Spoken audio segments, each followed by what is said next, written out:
Continuando con esta sección de curiosidades, ahora le toca el turno a uno de los juegos más importantes tanto en Metroid como en los videojuegos en general. Ese es Super Metroid, el clásico de la Super Nintendo lanzado en 1994, y que cronológicamente toma lugar poco después de los sucesos de Samus Returns o de Metroid 2 en su época. Super Metroid tal vez es uno de los juegos en 2D mejor documentados que existen, y por lo mismo en este video hay mucho por saber. Así pues, te invito a que te suscribas en caso de que no lo hayas hecho, no cuesta nada salvo hacer clic en un único botón. También te hago una invitación a mis redes y a que me sigas en mis canales secundarios, uno en YouTube y otro en Kick, en donde juego otros juegos ajenos a Metroid. Ahora sí, que prosiga el esperado conteo de curiosidades. 1. Primeros pasos.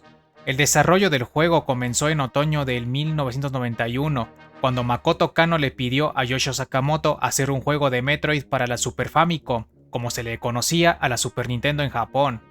Sin embargo, Sakamoto se dio cuenta de que no era lo mismo hacer un juego para la Super Famicom que para la Famicom Disk System, o NES, y gracias a este detalle es que el equipo de desarrolladores pasó todo un año en un periodo de aprendizaje antes de meterse de lleno en el desarrollo del juego. 2. Cine. Uno de los objetivos era hacer un juego que la gente pudiera comparar con una película, incluso con las limitaciones técnicas de aquella época. Esta presentación cinematográfica podemos verla en la secuencia antes de que aparezca la pantalla de título, donde la cámara se enfoca primero en el ambiente y en los científicos abatidos, antes de mostrar a la cría Metroid en su cápsula de contención. Otro ejemplo se ve en la batalla final, cuando Samus está a punto de recibir el golpe final de Mother Brain antes de ser rescatada por la cría anormalmente crecida, y al final cuando Mother Brain mata a la cría luego de que ésta lograse restaurar energía de Samus. Y justo por estas declaraciones es que planteo que un hipotético remake de este juego tendría bastantes más secuencias de estilo cinematográfico, ya que esa era la visión de Sakamoto que, nuevamente, se vio limitada por la tecnología de la época. 3. Sonido. Según Kenji Yamamoto, Sakamoto es, o era en aquel tiempo, alguien particularmente exigente con la sincronización de los sonidos, especialmente con los sonidos de la cría Metroide. Sakamoto quería que esos sonidos transmitieran emociones de acuerdo a la situación, como cuando la cría deja de atacar a Samus al darse cuenta de que era la persona a quien veía como su madre, o también cuando es atacada. En efecto, creo que podemos decir que Yamamoto hizo un excelente trabajo. 4. Tema de apertura. El clásico tema escuchado en la introducción cuando Samus narra los eventos que antecedieron a Super Metroid se le ocurrió a Kenji Yamamoto mientras viajaba en moto de regreso a su casa luego de un día de trabajo. Yamamoto de inmediato se detuvo en un lugar autorizado, sacó una grabadora portátil y grabó todo lo que tenía en la cabeza en un lapso de entre 10 y 20 minutos. 5. Tiempos difíciles. Las fases finales de desarrollo fueron las más duras para el equipo de desarrollo, que en ese entonces se componía de 17 personas. Hubo momentos donde nunca regresaban a sus casas y dormían sobre futones instalados en la sala de descanso, tomando turnos para que unos durmieran mientras otros proseguían con el trabajo. Pero peor aún, ellos no tenían ni la oportunidad de tomar un baño, lo que causó que esa sala de descanso apestara a rayos. Y lo más triste, tuvieron que trabajar en la Navidad del 93 mientras veían en las noticias de la tele que el resto de los mortales se la estaban pasando bien esa misma noche. El propio Yamamoto se enfadó con la televisión y también con la gente que se iba de viaje a esquiar en esa temporada de fin de año. 6. El final. Super Metroid fue diseñado como un juego que concluyera la historia de Metroid, es decir, que este juego era el verdadero final. En este juego, Samus vence definitivamente a la organización criminal de los piratas espaciales.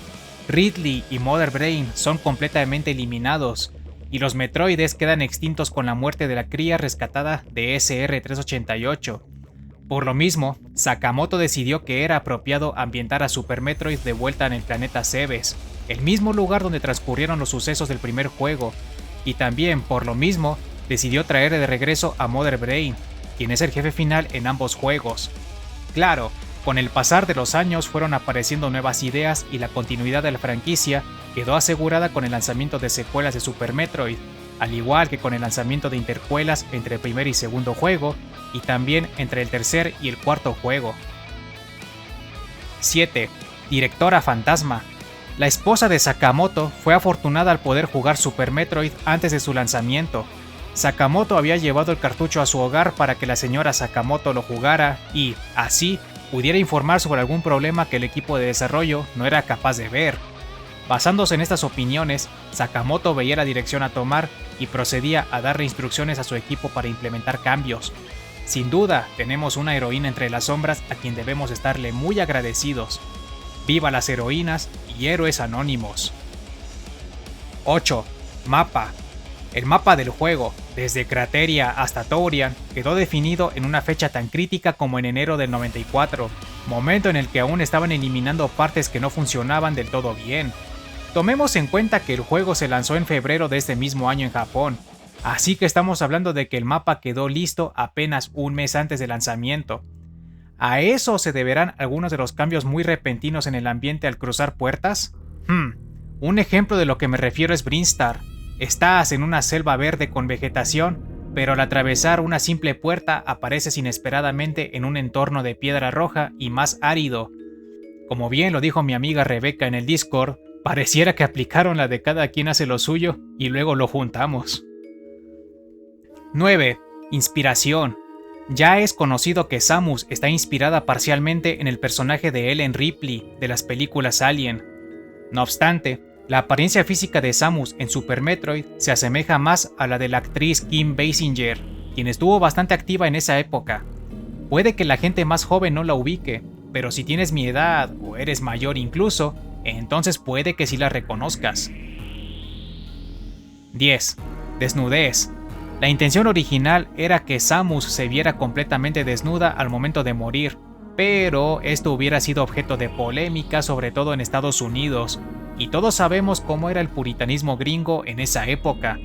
Como tal, al sprite desnudo de Samus le colocaron su característico atuendo oscuro. Por si eso fuera poco, su grito de muerte originalmente había sido grabado con la voz de Minako Hamano, pero se escuchaba demasiado sexual y terminó siendo descartada antes de grabar otro grito. No puedo decir con certeza si el grito escuchado en el juego aún pertenece a Hamano, o si alguna otra actriz prestó su voz, aunque todo indica que ese grito no es de Hamano. 11. Video promocional. En Japón se transmitió en sus tiendas de videojuegos un video promocional con elementos interesantes. El juego cuenta con metrajes live action pertenecientes a un comercial exclusivo de aquel país, junto con metrajes pertenecientes al gameplay del juego. Dividido en 4 segmentos, el video cuenta con una narración en primera persona de Samus Aran, doblada por la actriz Keiko Toda, donde describe las dificultades que va enfrentando a lo largo de las secuencias. Lo más interesante, sin embargo, es que el video expone que Super Metroid transcurre en el año cósmico 20X7, y si bien la canonicidad de esta fecha estaba puesta en duda por el hecho de que solo ha sido revelada en este material a fecha de agosto de 2026, parece ser que Nintendo sí la toma como canon, pues Metroid Prime Federation Force transcurre antes que Super Metroid en el año 20X6, mientras que Metroid Prime 4 Beyond sucede después, en el año 20X9. 12. Estación Ceres. El nombre del hogar de la Academia de Ciencias Espaciales debe su nombre a una diosa romana del trigo y el amor maternal, algo que encaja a la perfección con el vínculo entre Samus y la cría Metroide, y es una de las tantas cosas en torno a Super Metroid que dejan en evidencia que el tema de Samus y la maternidad ya existía desde ese entonces. ¡Ja! Lo siento para los haters de Metroid Other M. Cronológicamente hablando, la Estación Ceres es la tercera instalación espacial en ser destruida durante las aventuras de Samus, ya que sucedió a la fragata Orpheon en Metroid Prime y a Oubliette en Prime Hunters. Las compuertas de su interior se abren de manera automática sin necesidad de dispararles, algo que volvió a verse posteriormente en Metroid Other M. 13. Crateria. El manual de Super Metroid fue el primero en describir que la lluvia que cae sobre la superficie del planeta es ácida, lo cual explica que haya tan poca vegetación en esta región. Además, la corrosión de esta lluvia no aparenta ser tan intensa, ya que Samus se expone a ella en el juego y no le ocurre nada, y lo mismo pasa en Zero Mission cuando ella no tiene activada su armadura. Otro detalle interesante es que en la beta del juego, a esta región se le conocía con el genérico nombre de Superficie. 14. Stoke. Stoke es el nombre de una criatura descartada en el juego. Físicamente es idéntico a Crocomire, solo que con un tamaño extremadamente reducido que apenas si alcanza las rodillas de Samus. Se trata de una criatura casi terminada salvo por su IA. Es capaz de disparar pequeñas bolas de fuego y de cargar directamente contra su objetivo, causando 5 y 40 puntos de daño respectivamente si Samus posee únicamente su armadura básica. Esta criatura solo funciona de manera correcta en Crateria, lo que indica que posiblemente iba a ser una criatura hallada en esta región. 15. Torizo. Se trata del primer jefe enfrentado en Cebes, y su nombre parece ser un intento de los desarrolladores al querer romanizar la palabra Chojinzo, una palabra que se traduce como estatua de hombre pájaro. Lo gracioso es que en Occidente se terminó empleando esta romanización para denominar a las estatuas Chozo que son hostiles ante Samus, existiendo dos de ellas que Samus enfrenta. La confusión se agravó cuando una guía de Nintendo Power afirmó que Chozo y Torizo significan lo mismo, lo cual es completamente incorrecto, y esto ha llevado a especular que quizá el escritor de la guía más bien habrá querido decir que Torizo y estatua Chozo son lo mismo, lo cual es algo más acertado. Por último, es posible evitar el enfrentamiento contra el primer Torizo luego de recoger las bombas, y se logra mediante una técnica denominada por los jugadores como Arm Pumping, que consiste en pulsar de manera alternada los botones L y R que permiten el apuntado diagonal. 16. Brinstar. Como bien mencioné antes, Brinstar es muy peculiar en ser considerada como una única región que alberga más de dos tipos de ecosistemas. Está la jungla frondosa, también hay un sector de roca azul, un sector de roca roja, y luego está la guarida de Kraid, que aparenta ser el mismo ecosistema de roca roja, pero con manipulación de los piratas espaciales al contar con estructuras artificiales.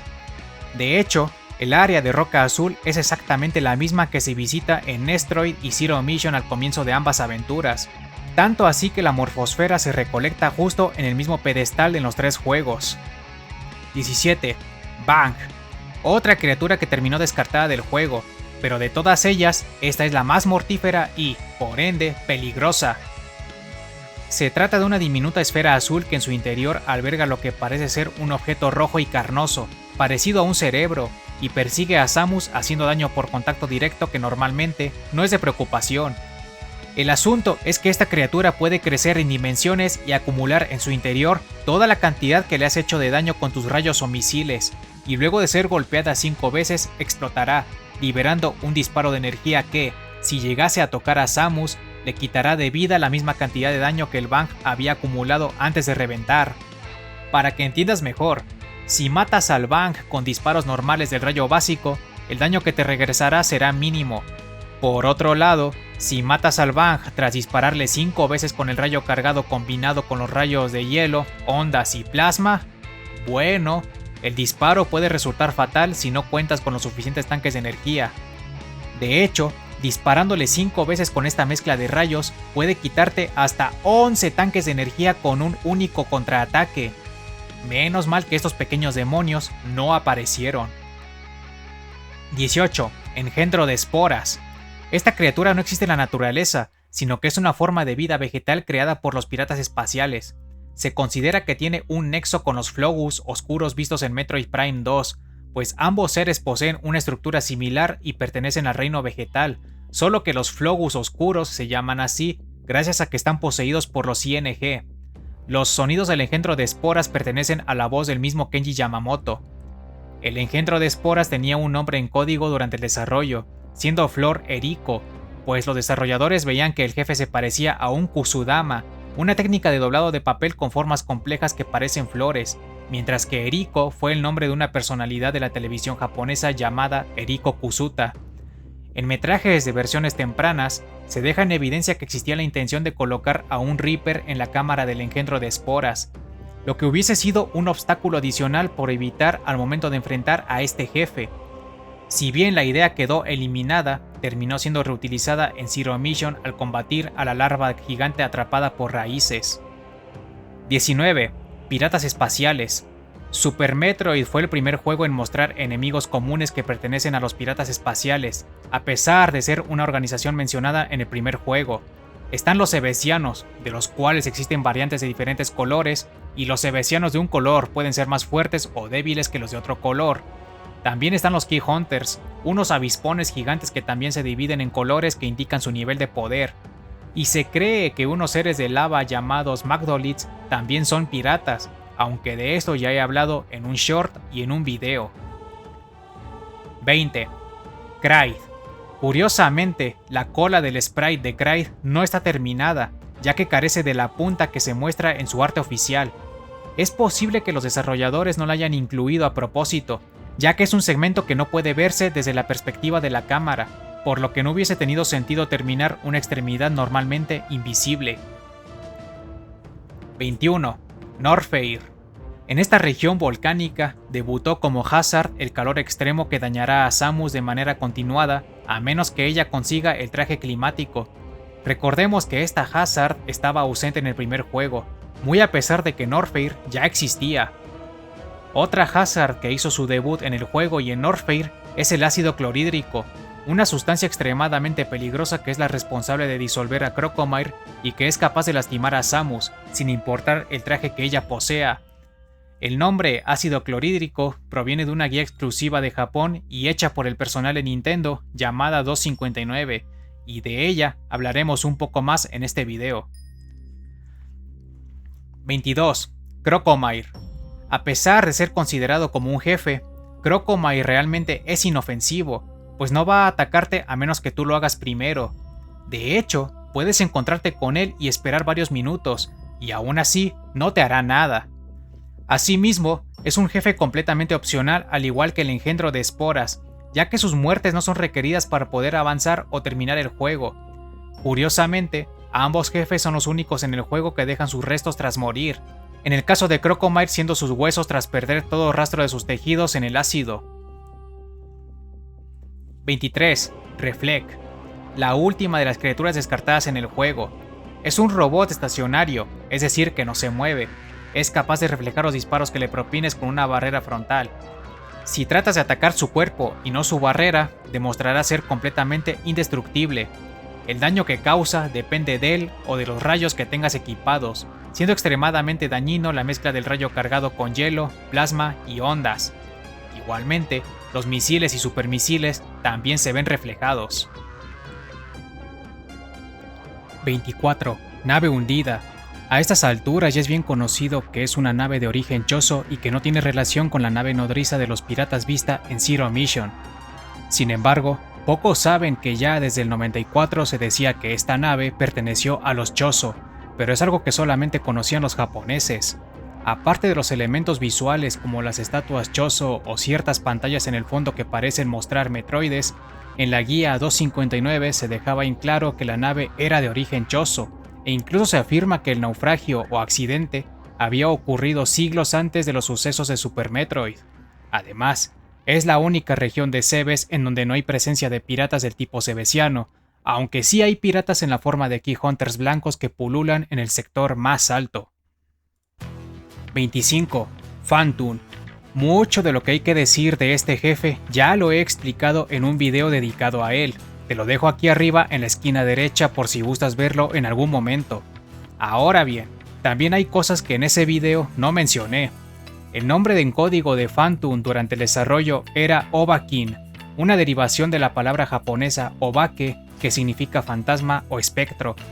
Otro dato interesante es que puedes seguirle la pista con los rayos X cuando Phantoon se vuelve invisible, aunque siendo sinceros no se le puede sacar mucho provecho a este detalle en particular. 26. Maridia. En otro metraje de la beta del juego, se demostraba que los Moktroides, esos clones fallidos que en la versión terminada son fáciles de matar, no existían. En su lugar, había Metroides perfectos pululando en Maridia, y había que matarlos de la manera clásica que es congelándolos y luego soltando explosivos hasta romperlos. Una guía de estrategia escrita en alemán y francés mostraba un artwork de Samus buceando en Maridia, teniendo cerca de ella una escultera y un cebesiano. Sin embargo, Samus es incapaz de bucear no solo en Super Metroid, sino en todos los juegos. Por último, Maridia es la única región que no tuvo una reaparición en Zero Mission, pues tanto Crateria como la nave hundida, ambas zonas originarias de Super Metroid, sí son explorables hasta cierto punto. 27. Botun. Se trata de la serpiente marina que sirve a modo de jefe secundario en Maridia. Aún así, un artwork, que igualmente solo se puede ver en la misma guía escrita en francés y alemán, muestra a Botuon como una criatura presente en la nave hundida y no en Maridia. Más raro aún es que Draigon, el jefe principal de Maridia, también aparece asomándose en ese mismo artwork detrás de una persiana metálica. Ja, vaya, todo indica que el ilustrador metió la pata. 28. Draigon. Originalmente, Draigon iba a tener una apariencia mucho más grotesca, incluso realista, pero por lo mismo tuvieron que rediseñar al jefe hasta verse como luce actualmente. El detalle de poder matarlo electrocutándolo con las torretas en las paredes de su cámara fue parte de la filosofía de diseño de los jefes, que todos debían tener una debilidad en algún lado. Curiosamente, años más tarde se demostró que lo que realmente mata a este jefe no es la electricidad en sí, sino el hecho de engancharse a cualquier objeto. Así pues, si hubiese un bloque de rayo enganche en la cámara de Draigon, y si Samus se enganchara a él mientras es sujetada por Draigon, el camarón gigante acabaría muriendo. La diferencia, sin embargo, es que en un hipotético caso así, Samus no recibiría daño. Finalmente, el nombre en código de este jefe era Dankon. 29. Evirs. Antes de enfrentar a Draigon, unos Evirs verdes aparecen en pantalla en un movimiento que simula ser una danza. Este comportamiento no está colocado al azar, sino que fue algo colocado deliberadamente por Yasuhiko Fuji, uno de los programadores. Fuji explicó que esta danza forma la frase Keiko Love, siendo Keiko el nombre de una chica con la que él salía en aquella época. Por lo tanto, esta danza de los Evirs no fue otra cosa que un detalle romántico. Fuji también explicó que esta danza no estaba dentro de los planes y que él la incluyó de manera clandestina una noche mientras los demás dormían en la ya mencionada sala de descanso, temiendo que otros lo fueran a descubrir, cosa que jamás pasó para su buena suerte. 30. Norfair inferior. Esta área profunda de Norfair es considerada como la más mortífera del juego. Está repleta de hazards y obstáculos que propinan graves daños, y los enemigos son de los más poderosos que existen en Cebes, siendo la morada de los temidos cebesianos plateados.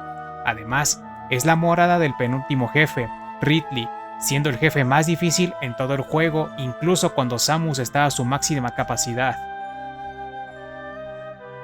31. Ridley. ¿Sabes por qué el ADN de Ridley estaba en la armadura de Samus cuando los corruptos de la Federación limpiaron su armadura?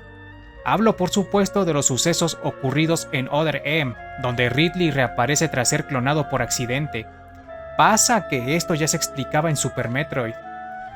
Al quitarle toda la vida, Ridley hace un último intento de agarrar a Samus, cosa que puede lograr o fallar.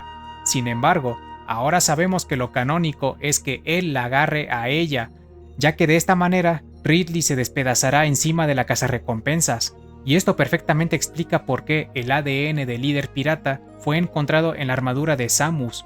Solo piénsalo, la Federación igualmente extrajo el ADN del bebé Metroide, quien también falleció justo encima de Samus, y sus restos cayeron sobre ella.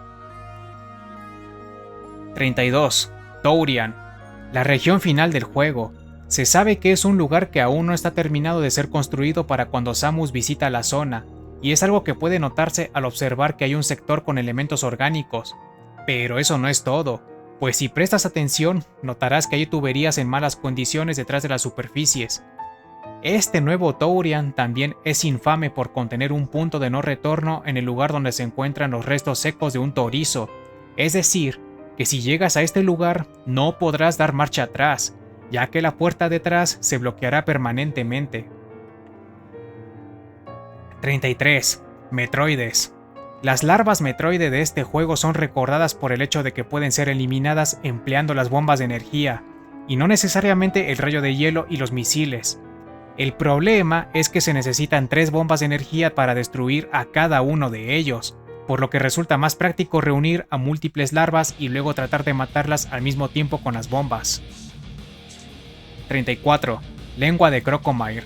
Algo que olvidé mencionar hace rato es que es posible destruir la lengua de Crocomire, ya que actúa como una criatura independiente a pesar de estar unida a él.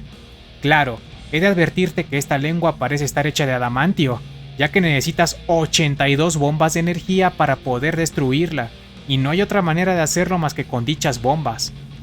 Ahora que sabes esto, si es que no lo sabías, entonces dime, ¿vale la pena el esfuerzo? 35. Bebé Metroide.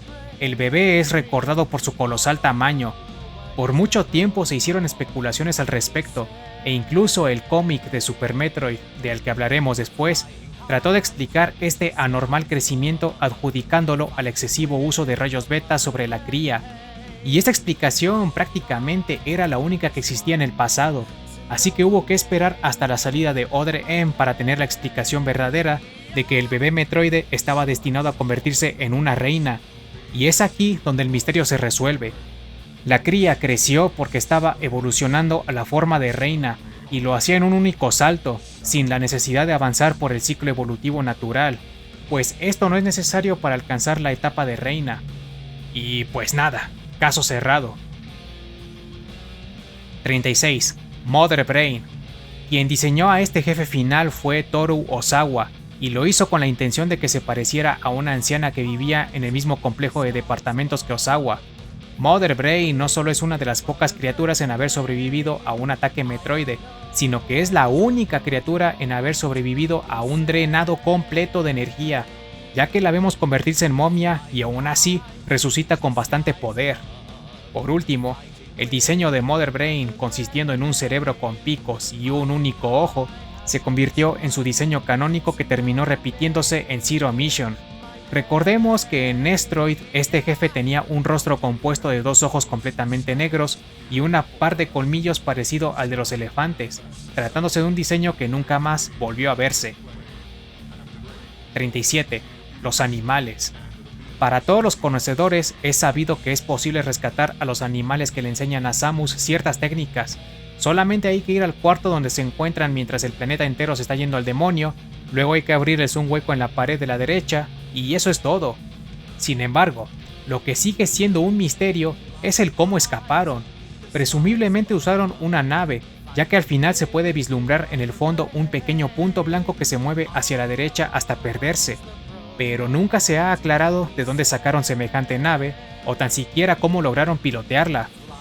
Personalmente, ya he hablado de este tema y expuse algunas posibles explicaciones, como que tal vez esa nave no se trató de otra que de la nave hundida. Si gustas mirarlo, te lo dejo aquí arriba en la esquina. 38. Diálogos.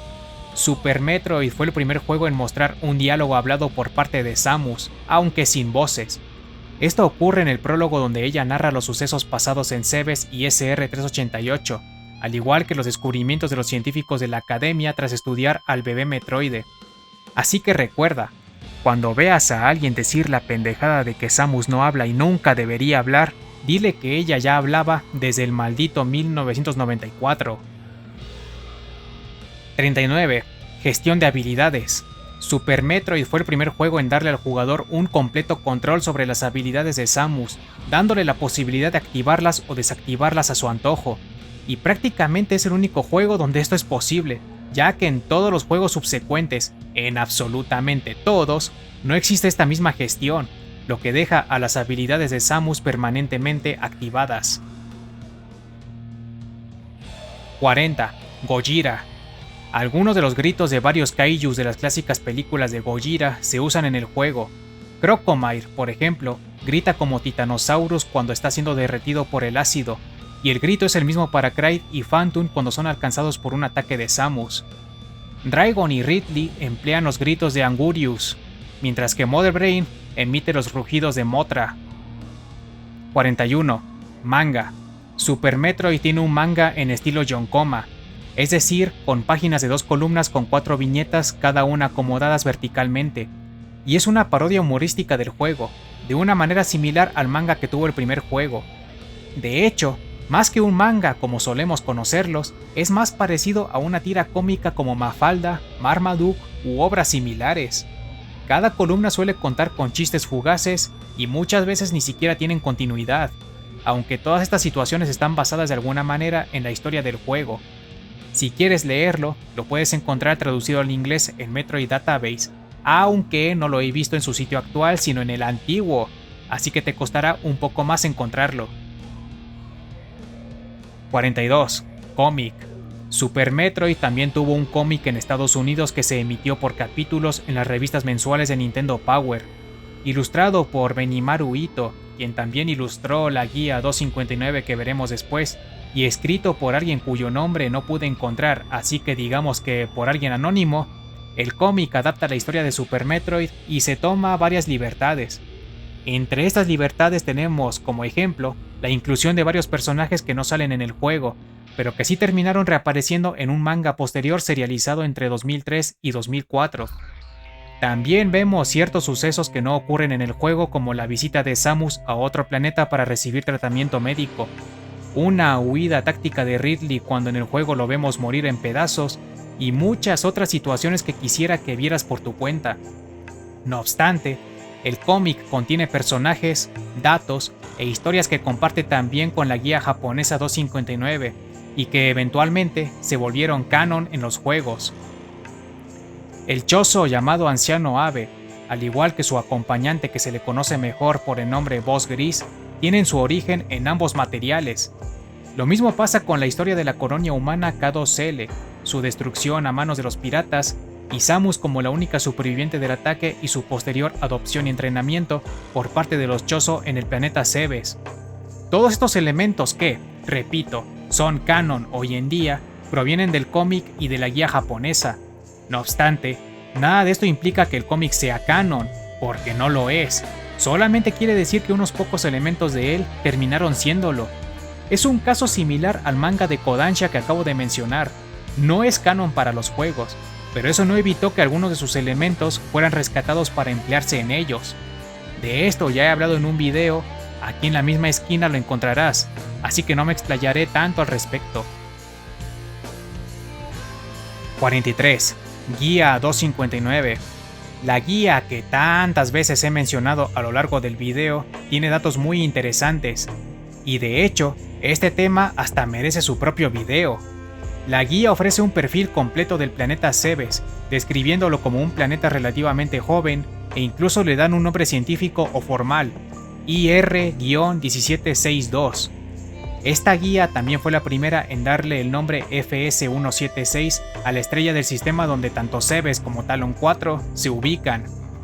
Entre muchas otras cosas, podemos encontrar descripciones detalladas de las armas de Samus, de las regiones que ella visita, de multitud de enemigos, y también contiene una entrevista con los desarrolladores de donde he sacado mucha de la información que has visto hasta el momento.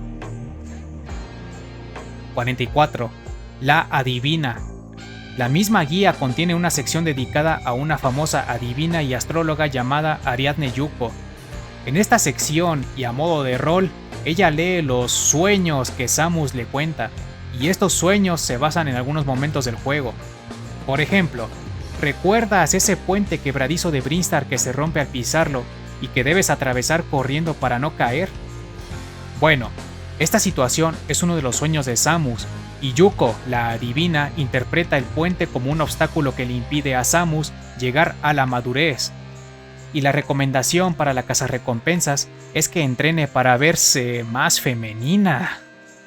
Otro sueño de Samus es el momento donde el bebé Metroide recupera la energía de Samus en la batalla final, y esta alimentación de energía la hace vomitar, y luego de eso, Samus se rehúsa a seguir hablando de este sueño.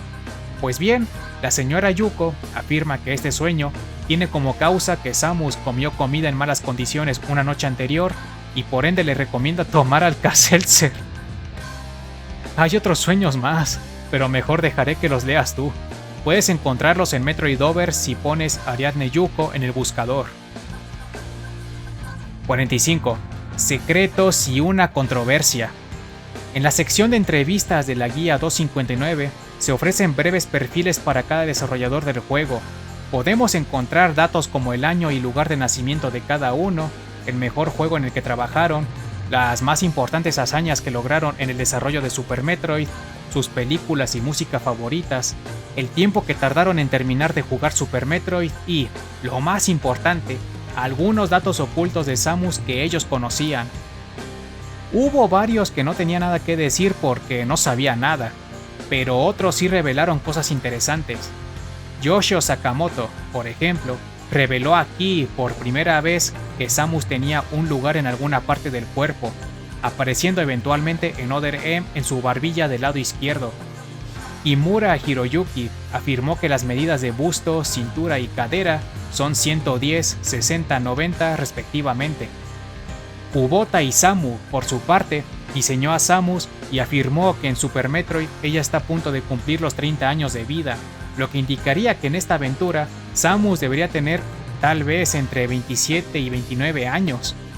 Sin embargo, hubo una afirmación dicha por Hirofumi Matsuoka que en décadas posteriores terminó levantando un gran revuelo en internet. Te diré de qué se trata, pero quiero dejar una advertencia. Si vas a dejar tu opinión sobre este tema, hazlo desde el absoluto respeto y también respetando a los demás que opinen.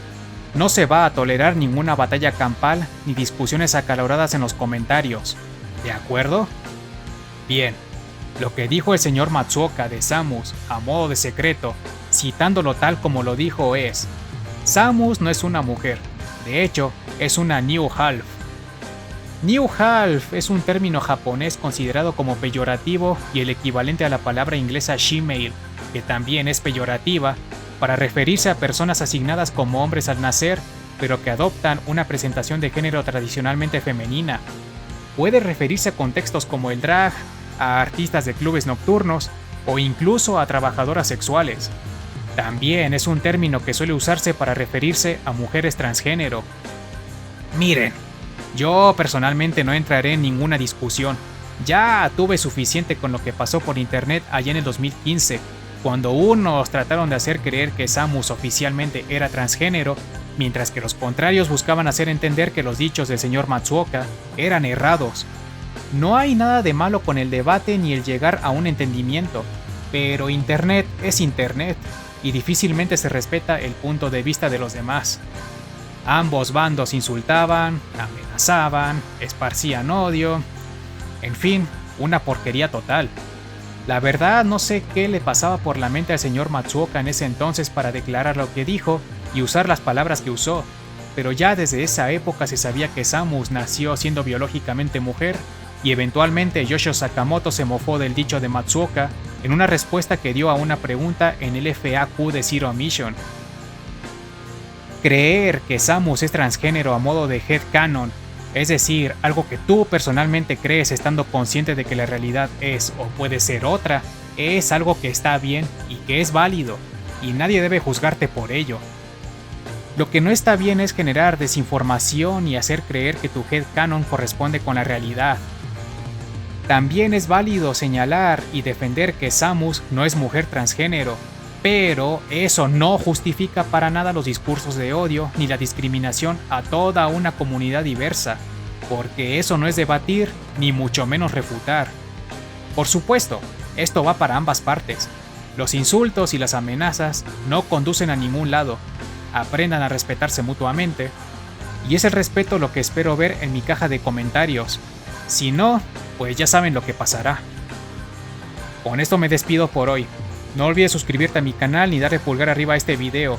Con tu like ayudas a que mi trabajo llegue a más gente y contribuyes al crecimiento del canal. Soy Aurora313, nos vemos en el siguiente video.